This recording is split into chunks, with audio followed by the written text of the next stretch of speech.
I want to say thank you for being here today as we continue this study of the book of Revelation. And I want to begin with a story about a physics professor giving his college students a lecture on a very complicated physics principle. And after some moments of this lecture, one of the students, quite frustrated, blurted out, "Why do we have to learn this stuff?" And the professor said calmly, "To save lives." And he went on with his lecture. But after a few more minutes, he was interrupted by that same student. "So how does physics save lives?" The professor looked at that student for a long time. And then he said, "Physics saves lives because it keeps certain people out of medical school."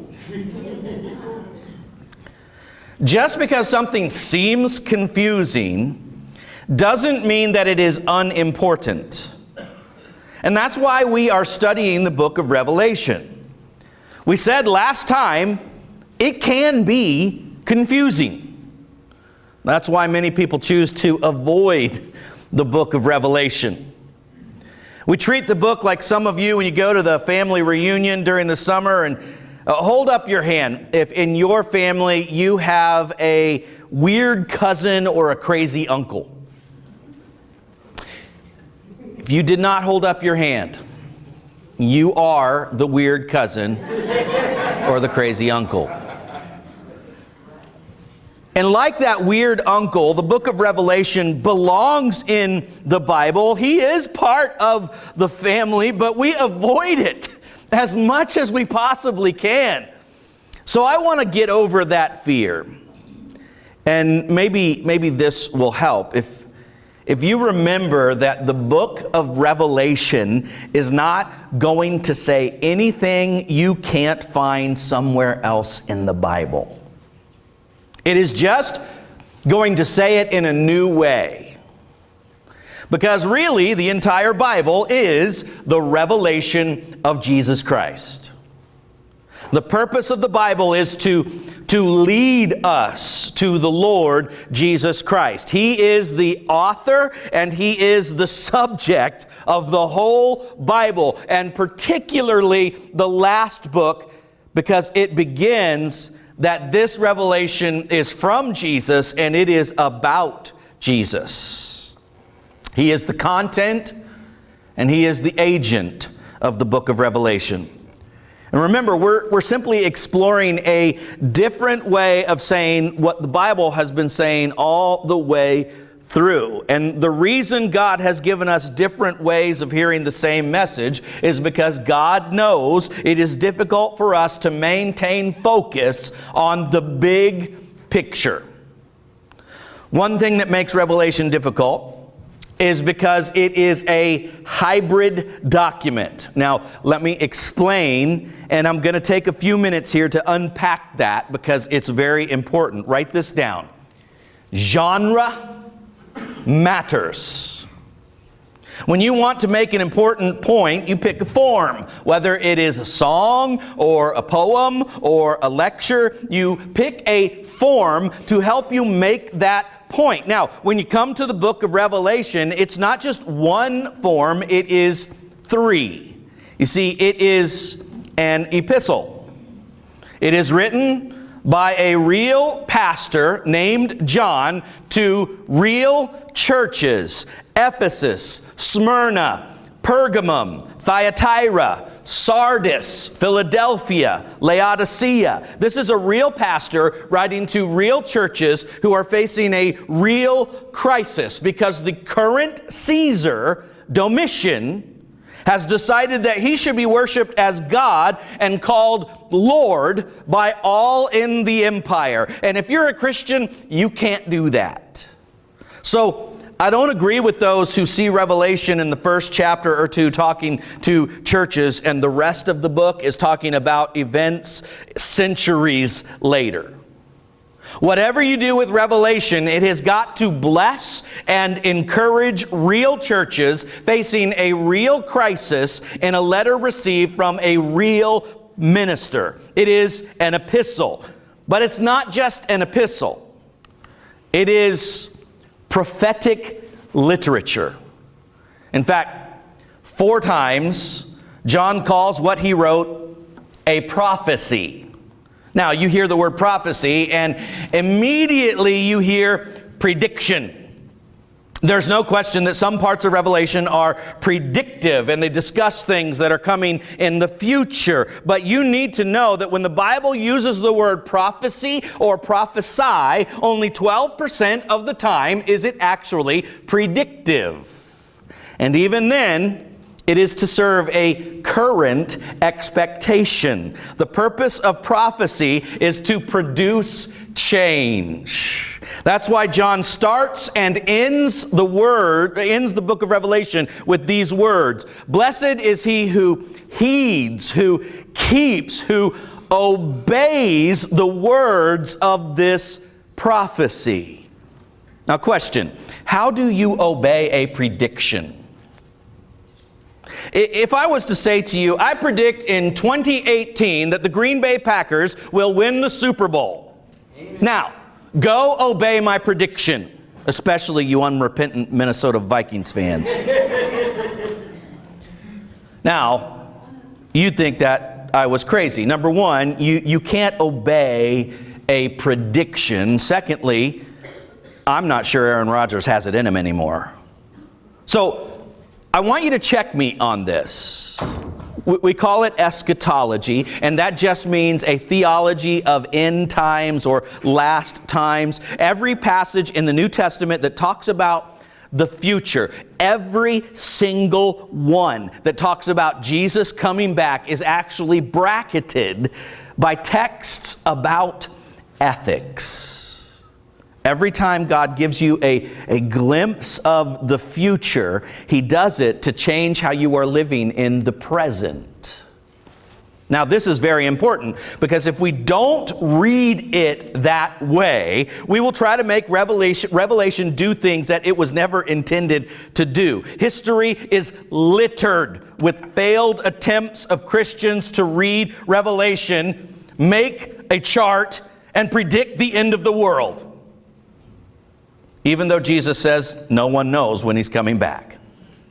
The most popular Christian book of the last century was actually made into a movie. It was about how Revelation reveals how everything is going to end and how this symbol stands for that country and that symbol stands for that person. And that particular book has been rewritten 6 different times. I'm referring to the book The Late Great Planet Earth by Hal Lindsey. The reason it keeps getting rewritten is because it keeps being wrong.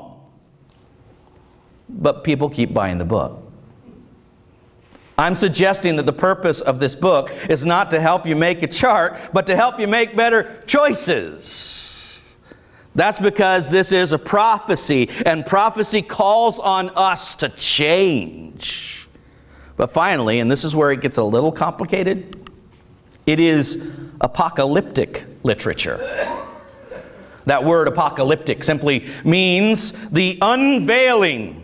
Apocalyptic literature was a genre that was very popular from about 200 years before Christ to about 200 years after Christ, and it was resistance literature. It was a kind of literature that grew up by people under oppression to speak to their situation and alter their reality. There is a lot of apocalyptic books written in these days, and they all had this in common. They used heavenly beings and strange creatures and numbers and symbols and metaphors to send a coded message of hope to people who are oppressed by a current world power. The best modern illustration that I can give to you is this. Many of you have read the Chronicles of Narnia by C.S. Lewis or the Lord of the Rings trilogy by J.R.R. Tolkien. In both of those series, the authors are basically sharing the gospel in a different way. They created a new world, they had new creatures, they had new characters. So when you read apocalyptic literature, you don't read it literally. You don't believe that when you go to heaven, Jesus is literally going to be a lamb. He is going to have a glorified body just like you will. But you read apocalyptic literature naturally, and you don't try to take it apart, making every little thing stand for something, but you get the big picture. Now, let me illustrate. This is a drawing from my son Jacob when he was about, I don't know, it's around the year 2001. Okay, so he was not very big. Do you remember drawing that? You do? So Jacob gave me, his dad, whom he loves, a picture of a Bionicle mask because he loved Bionicles. Now, when I received this, I understood that the picture was a picture of Jacob sharing with somebody that he loved something that he loved. Now, I didn't go, why are the eyes yellow? What does that mean? Why is the mask shaped in this way? Why is it red? Why is that background blue? I didn't do that. That would be a silly effort on my part to do something like that. Don't butcher the genre of apocalyptic literature by trying to make it more than it actually is. Apocalyptic literature is a message to oppressed people with a big story that God is actually in control. He's going to have the last word. Evil empires, evil men will be judged, and faithfulness is worth it, even if it costs you your life. Now, they had an advantage that we don't have. First, they are very familiar with that genre. We're not. Second, they knew their Old Testament a lot better than we do. And scholars say that in 400 verses in Revelation, there are about 500 allusions to the Old Testament, especially the Exodus. And what is the story of the Exodus? That the people of God are oppressed under a wicked world power, and it looks hopeless until God shows up. So John is a pastor, and he's trying to help his churches survive their harsh reality by pulling back the curtain and showing them a greater reality. And the big picture starts with a big Jesus. And so they've sent him off to exile on this little rock in the middle of the ocean. But it's the Lord's day, and he's going to worship. And he finds himself in the Spirit worshiping. And he hears a voice telling him to write down what he sees. And he does exactly what you would do. He turns around to see what that voice is. Revelation 1, beginning in verse 12. This is what he saw. I turned around to see the voice that was speaking to me. And when I turned, I saw 7 golden lampstands. And among the lampstands was someone like a son of man, dressed in a robe reaching down to his feet, and with a golden sash around his chest. His head and hair were white like wool, as white as snow. And his eyes were like blazing fire. His feet were like bronze glowing in a furnace. And his voice was like the sound of rushing waters. In his right hand he held 7 stars. And out of his mouth came a sharp, double-edged sword. His face was like the sun shining in all its brilliance. When I saw him, I fell at his feet as though dead. Then he placed his right hand on me and said, "Do not be afraid. I am the first and the last. I am the living one. I was dead, and behold, I am alive forever and ever, and I hold the keys of death and Hades." I will say it again. If you are not going to get the big picture, then you are going to have to understand that the big picture is actually about a big Jesus. You see, Revelation pictures Jesus ruling over the church. John looks in this vision, and he is in the midst of the lampstands, and he holds the angels of the churches in his hand. And the message is, remember, Rome is not your boss. Jesus is. And the church must always remember this, that our greatest need is not a hot new program or a cool new website, but a clearer picture of Jesus and a stronger commitment to His lordship over our lives.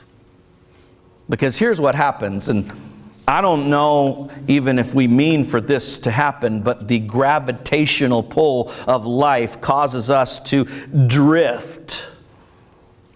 And before you know it, church is less and less about Jesus, and it's more and more about me. And if you think I'm wrong, just listen to the complaints that church people make. And Jesus becomes nothing more than an accessory to the church. The risen Lord is reduced from master to mascot in many a church across this land. But Revelation will not let us get away with that. It forces us to get a bigger picture of Jesus.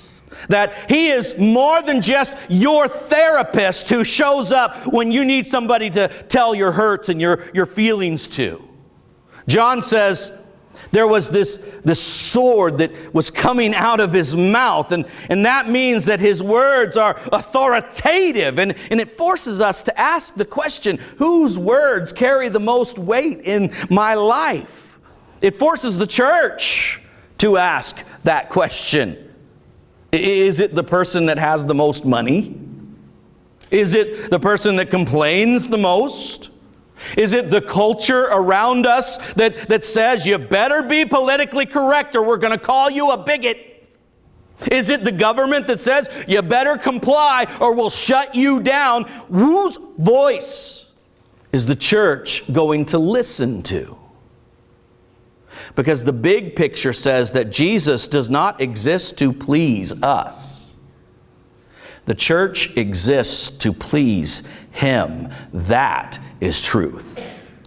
And it is good news, because it means that Jesus decides the destiny of the church. And that's why empires of men cannot exterminate the church, and they should not intimidate the church. The Caesars and the dictators and the generals, they've all come and they've all gone.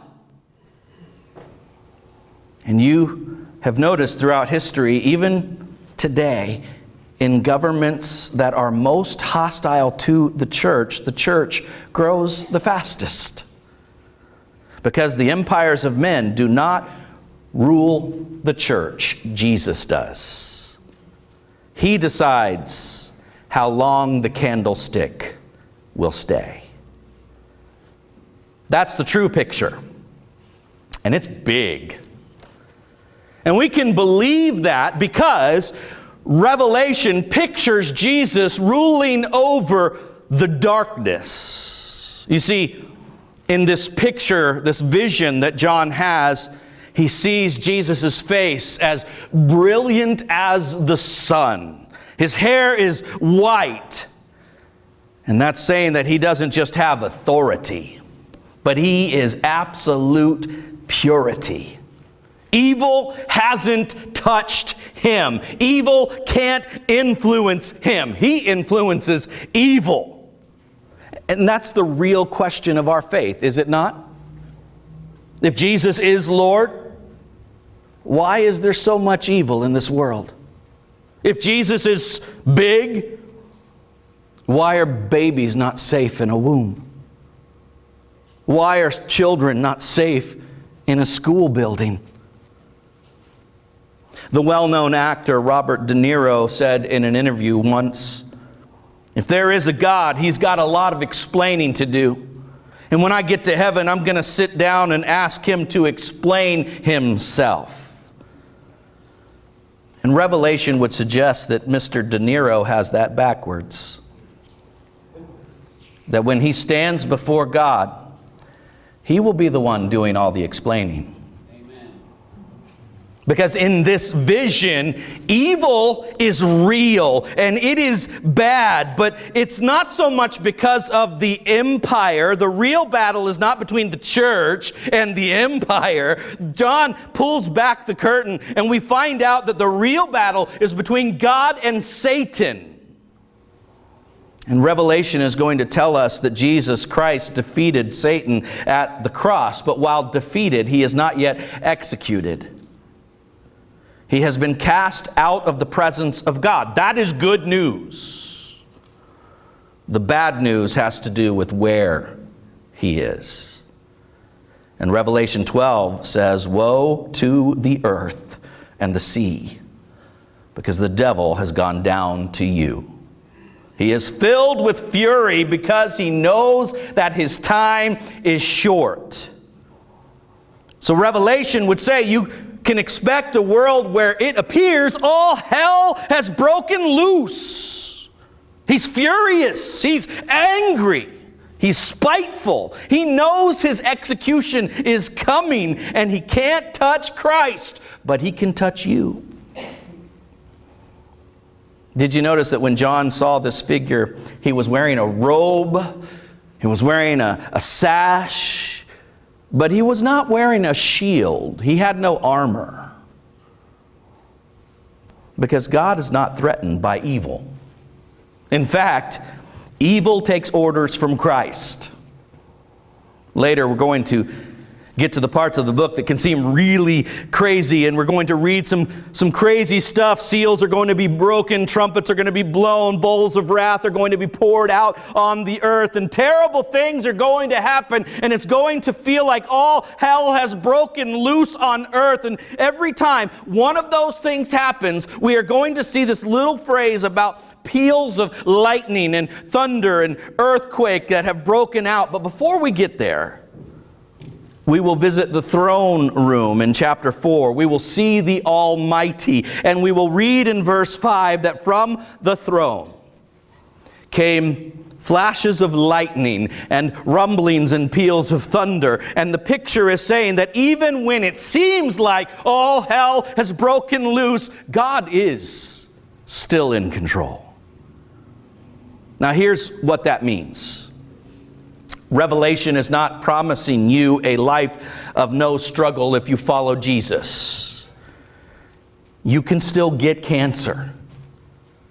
You can still lose your job. Your kids can still rebel. The fact that God is still sovereign over evil does not mean that your life will be tribulation-free. It means your life will be tribulation-proof. It means you do not have to cower in the darkness. It means that you can shine in it. In fact, just like John is often, when we are on our own Patmos, that's when we get our most explosive revelation of Jesus. Some of you in the darkest moments of your life had an encounter with Jesus that changed everything. And it prepared you for darkness' final threat. You see, Revelation pictures Jesus ruling over the grave. Rome said she held the keys of death. But Jesus called her bluff. Listen to verses 17 and 18 again. When I saw him, I fell at his feet as though dead. But he laid his right hand on me, saying, "Fear not, I am the first and the last and the living one. I died, and behold, I am alive forevermore, and I have the keys of death and Hades." In Moscow, at the Kremlin, you could go and see the preserved body of Vladimir Lenin, the founder of communism. Many people go by every day to see that body and read a plaque on his crypt that says, "Lenin was the greatest of all people of all time. He was the Lord of a new humanity. He was the Savior of the world." I have one problem with that plaque. He's dead. There's only one ruler, only one that death could not hold. Every other Caesar, every other dictator, every other ruler, every other president is dead. But one king said to death, "You can't hold me." And since he has authority over death, he has the ability to turn death into gain. So over and over in Revelation, we will see this word, and the word is witness. Jesus was the first faithful witness. And over, you will be called to witness. And you need to know that in the Greek language, the word witness is the same word for martyr. Because in John's day, to stand up and be bold for Jesus might indeed cost you your life. The devil knows the best way to get the church to shut down is to get the church to shut up. We cannot let that happen. We have to live out loud the reality and the big picture of the gospel, even if it costs us our lives. And that is easy for you to hear. It's easy for me to say. But do you know right now there are people who are living in countries, if they lived their life out loud for Christ, they would be jailed, they would be beaten, they would be killed. But if Satan's greatest threat is to kill the believer, and the believer's greatest victory is to die witnessing to Christ, who holds the trump card? Back when Romania was still a brutal communist regime, there was a Baptist minister named Joseph Ton. He snuck out of the country to go to England to go to seminary. When he finished his studies, he told his classmates that he was going to go back home, and they implored him not to go. They said it would be too tough, and so he prayed about it. And the Lord impressed upon Joseph Ton Matthew 10:16, where Jesus told his disciples, "I send you out as sheep among wolves." And the Lord said, "Joseph, what chance does a sheep have of surviving surrounded by wolves, much less converting the wolves? That's how I'm sending you, Joseph." So he went back, and immediately it began. Phones were tapped. Family members were followed. Arrest after arrest after arrest. And in one of those times, he was being interrogated, and a communist official threatened to kill him. And Joseph Ton said, "Go ahead. By now, you know my sermons are all over this country. And if you kill me, I will seal them with my blood. And they will be 10 times more powerful than they are now." So they sent him away. Joseph said, "It's ironic. For many years, I tried to save my life and was losing it. And finally, when I tried to lose my life, I saved it."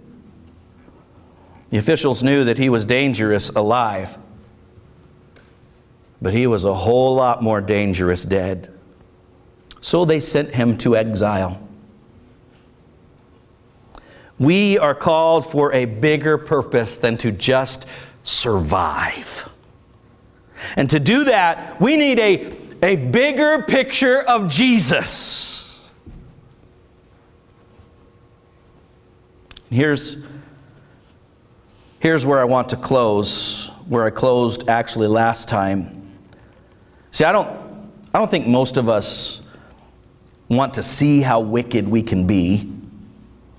But a lot of us feel like we are living beneath what we are supposed to be in Christ. And what I believe the problem is, I think our failures are rooted more in lawlessness than lawlessness. Most of you are not going to wake up on Monday morning wanting to do bad and wicked things. But what's going to happen is we're going to get so caught up in the details of our life that we forget who Jesus really is. And we live beneath our calling, not because the pressure on us is just so great, but because our picture of Jesus is just so small. When was the last time you had an encounter with Jesus that was so explosive you couldn't even stand? I'm not asking this question metaphorically. When was the last time that you had a moment with the risen Lord that was so profound that you literally had to get on your knees, maybe even on your face? And what Revelation is going to do is it's going to help us to recover the magnificence of Jesus.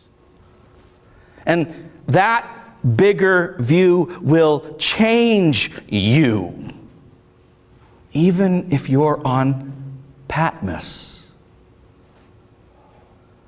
I read about a minister named Ed Dobson, who in the year 2000 was diagnosed with ALS, and the doctors told him he probably only had a couple of years to live. Well, he wanted to be anointed with oil, and he wanted someone to pray for his healing, and he wanted someone that really believed in healing to actually do the praying. So he asked a good friend that was a Pentecostal pastor. He said, I went to see him, and that night changed my life. He said he started by telling him stories of people that he prayed for that received miraculous healing. And he told me stories of people that he prayed for that were never healed in their body, but they died to receive the ultimate healing in the Spirit. And then he said this, Ed, do not get obsessed with healing. If you get obsessed about getting healed, you will lose your focus.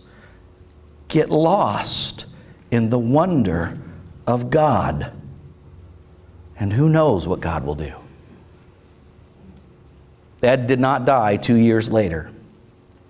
He did die 15 years later, in 2015.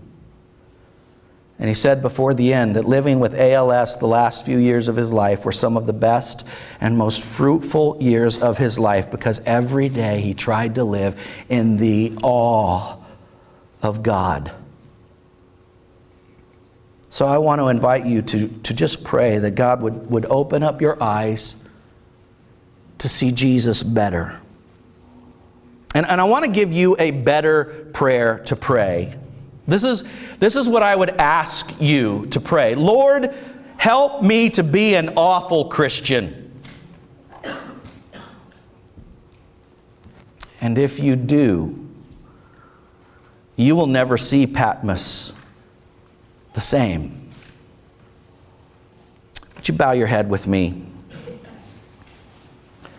I want you to picture your Patmos. What is your Patmos?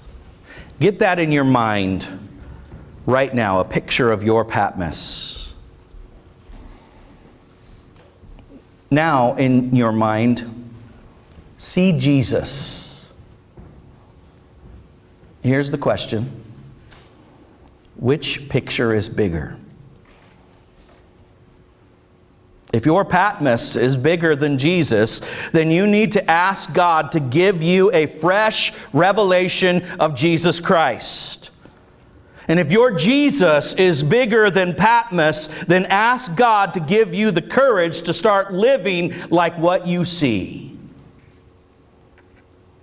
God, in Jesus' name and for Jesus' sake, we need a new revelation.